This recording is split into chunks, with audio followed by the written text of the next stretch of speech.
المدخل إلى قواعد اللغة الشركسية.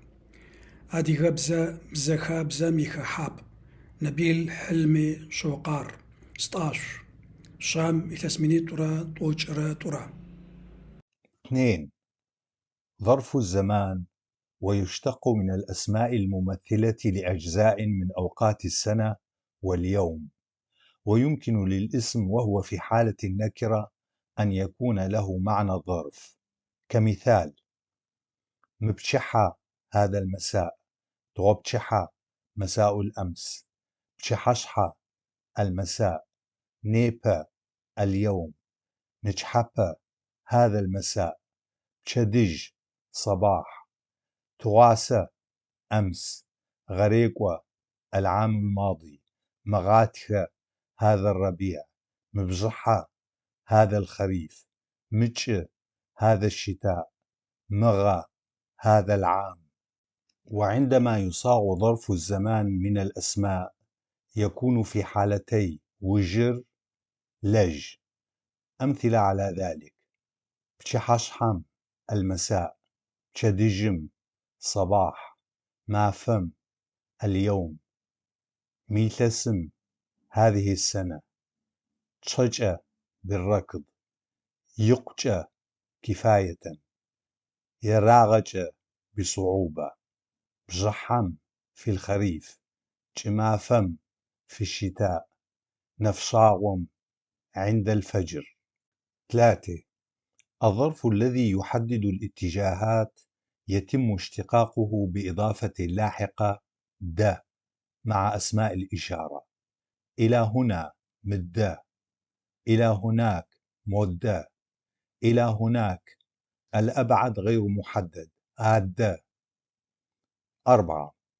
ويمكن أيضا أن تشتق ظروف من ضمائر أو أسماء الإشارة بإضافة أداة ج في الحالة الإسمية لج، ونحصل على الاتجاهات: إلى ذلك الاتجاه مدج، بهذا الاتجاه مدج، إلى الاتجاه الأبعد غير محدد هدج. 5. عندما يأتي الحال شتو مع ضمائر الإشارة يعطيان نوعين من الظروف: 1.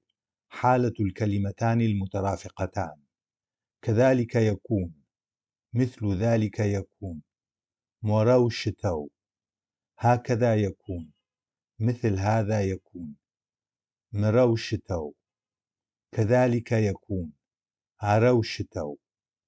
2. حالة الكلمتان المدمجتان، عندما تندمج الكلمة شتو مع ضمائر الإشارة نحصل على كلمة واحدة وتشير إلى نفس المعنى السابق: مروشتو مرشتو، مروشتو مرشتو، هروشتو هرشتو. عبارة الظرف مرة زغورم مؤلفة من مقطعين: ز وهو عدد واحد، وغورم أحد شيء وهو ضمير غير معرف، وفي الحالة الإسمية وجر. الأعداد الدالة إلى الظرف تكون في حالة النكرة ولها صيغتان، وإليك طريقة تشكلهما. 1. عندما يكون العدد في صيغة عدد المرات: ز مرة، طو مرتان، ش 3 مرات، تلأ 4 مرات، تف 5 مرات، خ 6 مرات. 2. عندما يكون في صيغة التتابع تضاف لها الدالة و: زو، طو، شو، تلأو، تفو، خو. وعندما تكون الأعداد في صيغة التتابع يمكن اشتقاق الظرف منها بإضافة اللاحقة و. وإليك الأمثلة: أولا آبرو، ثانيا ياطونرو، ثالثا ياشنرو. الواقف الأول الذي يقف في الأول فليأتي إلى هنا: آبرو شتر مدجم قرق. يمكن لصيغة العدد التتابعي أن تكون في الحالة الإسمية الأداة لج، أي تضاف لها الأداة ج وتعطي معنى الظرف. عن طريق الأول آبرمجة، عن طريق الثاني ياطنرمجة، عن طريق الثالث ياشنرمجة. سنبدأ عن طريق الأول آبرمجة قيجن. ابدأوا عن طريق الثالث ياشنرمجة قيج. طريقة كتابة الظروف شنا لما ياتشج. 1. عندما يأتي ظرف ذو مقطع واحد مع أداة التفضيل ناح يكتبان معا ككلمة واحدة. انظر إلى فقرة تقطيع الكلمات. ناح قبحة جو، ناح الجو أبكر. ناح قبحة صو، ناح صو أكثر وجودا. ولكن عندما تكون كلمة الظرف مؤلفة من مقطعين أو أكثر فإن إشارة التفضيل تكتب منفصلة عن كلمة الظرف. أسرع ناح بسنجو، أنظف ناح قابزو. 2. مصطلحات ظروف مؤلفة من تكرار كلمتين لهما نفس الجذر، توضع إشارة العارضة بينهما. لطفا بلطف، دخداخو، سريعا سريعا، بسنجة بسنجو، استعجالا باستعجال، شأخ شأخو، راحة براحة، قبسف قبسفو. 3.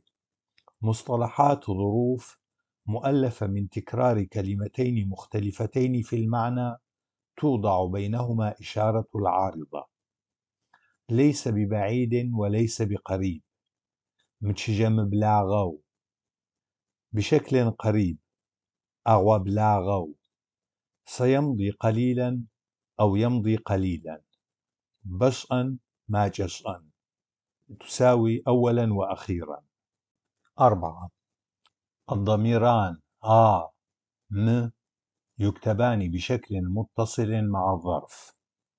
مبتشدج هذا الصباح، مبجحة هذا الخريف، مبشحة هذا المساء، مغى هذا العام، مغاتخة هذا الربيع، آغم في ذلك العام، آسحتم في تلك الساعة، مسحتم في هذه الساعة، متششم في هذه الليلة، مغاتخم في هذا الربيع، متشم في هذا الشتاء، هاتششم في تلك الليلة.